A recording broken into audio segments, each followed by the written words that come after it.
action let's go 저 건물을 찾으러 Assalamualaikum warahmatullahi wabarakatuh. Kami dari kelompok 4 akan menampilkan video penyuluhan kami dengan metode roleplay yaitu penyakit stunting. Sebelumnya, izinkan kami memperkenalkan diri kami terlebih dahulu. Saya Siti Fadila. Saya Amalia Soleha. Saya Zaskia Syafira. Saya Anissa Maharani. Saya Aisyah Kumala. Saya Windu Antasena. Saya Grace Almira. Saya Waladi Amri. Saya Rizky Irmadan. Saya Resti Doktriani. Saya Aresti Rapsyarita. Saya Trasna Intan Saputri. Selamat menyaksikan. Nah, Sebelumnya, Assalamualaikum warahmatullahi wabarakatuh. Waalaikumsalam warahmatullahi wabarakatuh. Perkenalkan ibu-ibu, kami dari Universitas Sriwijaya, jurusan Kesehatan Lingkungan. Nah, di sini kami akan melakukan penyuluhan terkait stunting. Sebelum itu, kami akan memperkenalkan diri terlebih dahulu. Saya Waladi Amri. Saya Windu Antasena. saya Siti Fadila. Saya Anissa Maharani. Saya Aisyah Kumala. Nah, sebelum masuk ke materinya, kita cek semangat dulu mungkin ya ibu-ibu. Kalau saya bilang halo semuanya, ibu-ibu jawabnya hai hai halo, oke? Oke. Oke, kita mulai ya. Halo semuanya. Hai hai halo. Oke, kayaknya udah cukup semangat nih, langsung aja mungkin ya ke rekan-rekan saya untuk menyampaikan materi.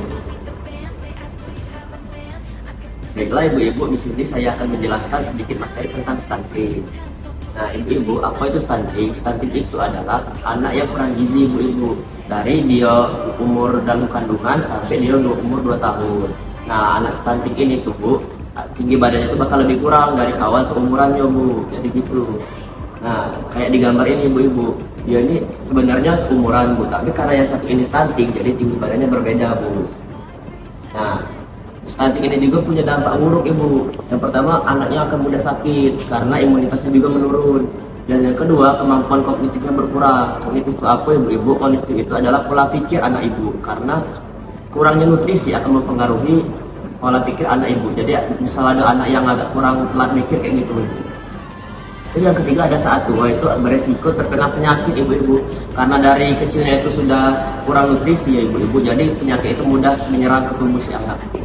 Nah, fungsi-fungsi tubuh juga tidak akan seimbang bu karena kurangnya nutrisi. Terus mengakibatkan kerugian ekonomi ibu-ibu. Ini itu menyebabkan badan si anak itu kan lemah bu ya, mudah sakit. Nah, otomatis dia dalam dunia kerja itu bakal mudah down ya bu, mudah sakit juga. Jadi pendapatan hariannya itu akan berkurang juga ibu-ibu. Nah, yang terakhir itu postur tubuh tidak maksimal saat dewasa ibu-ibu. Postur anak yang stunting akan dijelaskan dia lebih pendek dan otomatis juga akan lebih kurus ibu-ibu karena kekurangan nutrisi. Nah, terus penyebabnya apa? Ini akan dijelaskan oleh rekan saya. Oke, hai ibu-ibu. Hai. Sebelumnya aku mau tes ombak dulu nih. Kalau aku bilang semangat pagi, ibu-ibu jawab pagi, pagi, pagi luar biasa, oke? Oke. Oke, semangat pagi. Pagi pagi pagi luar biasa. Oke, kalian sudah cukup semangat nih ya. Nah, di sini aku bakal melanjuti penjelasan dari rekan saya tadi. Nah, di sini apa penyebab dari stunting itu sendiri? Nah, ini kita bisa dari pola makan, pola asuh, dan juga air bersih sanitasi. Nah, mulai dari pola makan. Mungkin ibu-ibu di sini ada punya anak yang susah untuk makan, apalagi makan sayur, makan buah. Nah, ibu-ibu di sini bisa ngakalinya dengan cara kayak minum jus. Nah, jus buah kayak sayur bisa. Terus lanjut untuk ke apa yang harus dilakukan? Cukupi gizi. Cukupi gizi di sini maksudnya misal ibu hamil itu harus makan yang lebih banyak. Nah, makan banyak. Makan banyak ini bukan maksudnya makan sebasing ember lah gitu. Makan banyak di sini yang harus gizinya juga tercukupi. Nah, terus juga ada kadang konsumsi tablet tambah darah. Ibu jangan lupa untuk selalu mengkonsumsi itu. Terus ada IMD. IMD itu kita ngasih ASI ke anak kita setelah lahir. Itu sejam setelah lahir itu langsung nanti dikasih sistem. Terus itu ada ASI eksklusif. ASI eksklusif ini dimulai dari anak-anak itu bayi sampai berumur 6 bulan. terus berikan ASI juga anak kita itu sampai umur 2 tahun. Terus kan di sini ada lengkapi imunisasi. Nah, lengkapi imunisasi ini maksudnya mulai dari umur kurang dari 7 hari itu anak-anak kita tuh sudah dikasih imunisasi. Misal kurang dari 7 hari itu ada namanya imunisasi hepatitis B. Lalu dilanjutkan dengan yang umur 1 bulan. 1 bulan itu BCG dan polio. Nah, mungkin itu ibu-ibu langsung back ke puskesmas atau langsung ke dokter untuk mengetahui apa anak kita yang harus diimunisasi itu. Nah, selanjutnya itu perbaikan sanitasi STBM itu bakalan dijelasin sama rekan saya. Oke Bu-Ibu, di sini saya akan jelasin nih lanjutan dari Siti tadi. Apa sih perbaikan sanitasi STBM itu? Namun sebelumnya saya akan jelasin STBM itu apa. STBM itu sanitasi total berbasis masyarakat. Sanitasi total berbasis masyarakat ini ada 5 pilar nih. Yang pertama, jadi apa sih buang air besar sembarangan itu?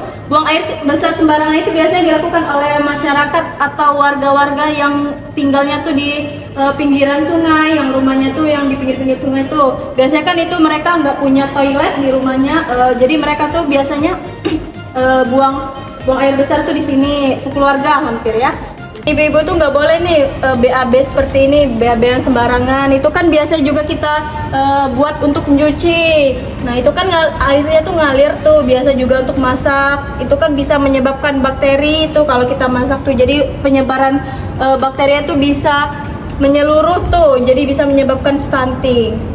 Jadi lanjut lagi nih kita ke STBM. Selanjutnya itu ada cuci tangan pakai sabun nih atau CTPS. Cuci tangan pakai sabun ini biasanya tuh dilakukan dengan air yang bersih dan mengalir. Jangan di banyu dikobokkan nih, biasanya tuh kan kita gunakan untuk dikobokkan. Jangan ya. Selanjutnya itu ada pengelolaan air minum dan makanan yang sehat. Itu gimana sih? Ini contoh-contoh dari warga yang ngantri untuk ngambil air bersih nih. Ini kan ada kayak penyaluran dari pemerintah tuh untuk dapat air bersih. Nah, ini juga contoh dari ibu-ibu yang masak nih. Baik tuh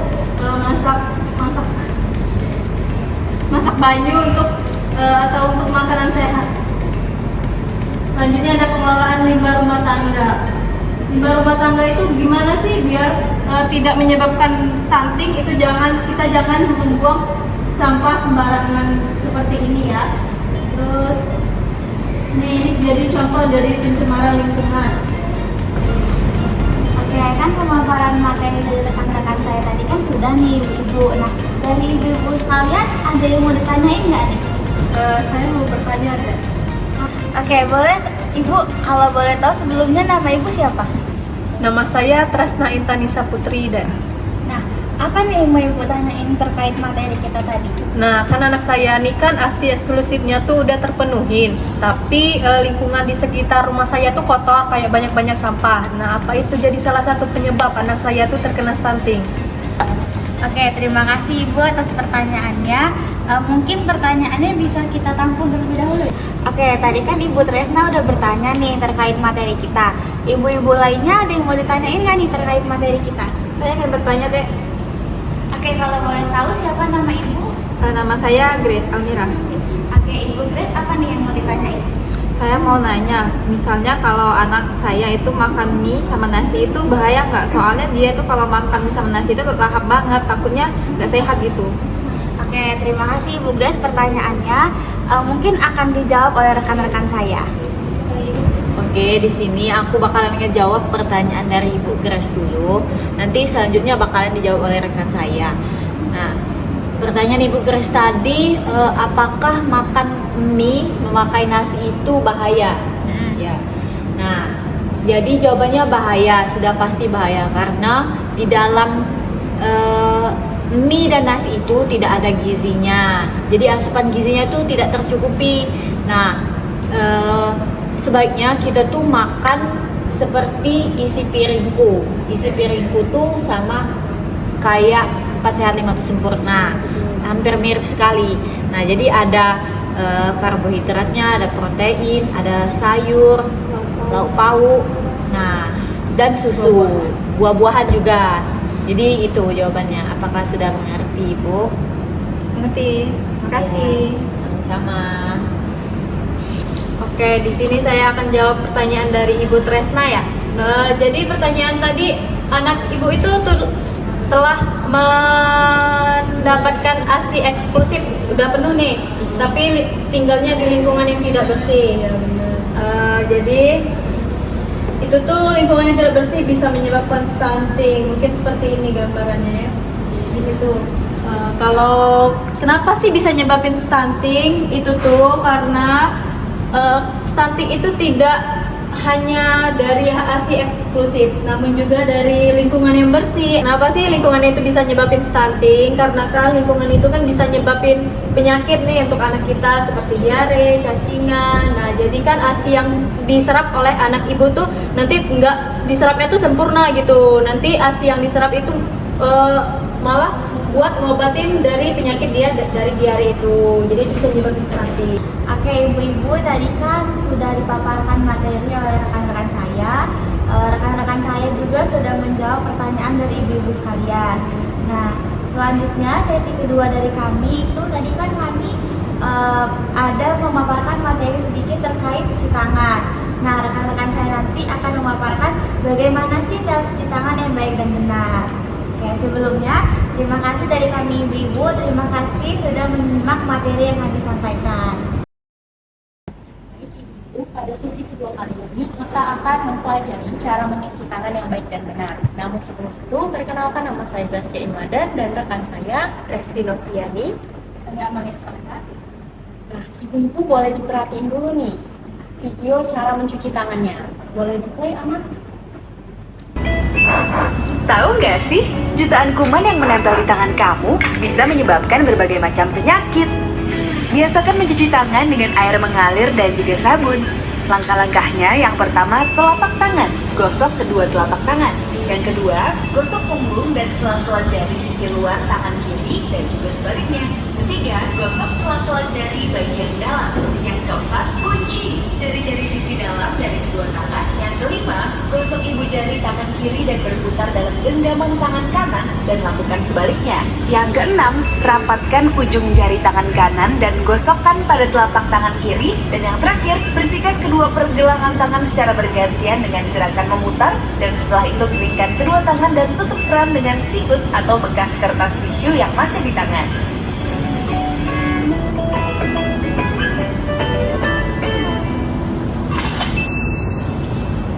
Nah, ibu-ibu tadi udah lihat kan bagaimana video cara mencuci tangan yang baik dan benar. Namun sebelum kita mencuci tangan, ada hal yang harus kita perhatiin terlebih dahulu. Yang pertama, airnya mengalir, dan yang kedua, tersedianya sabun cuci tangan.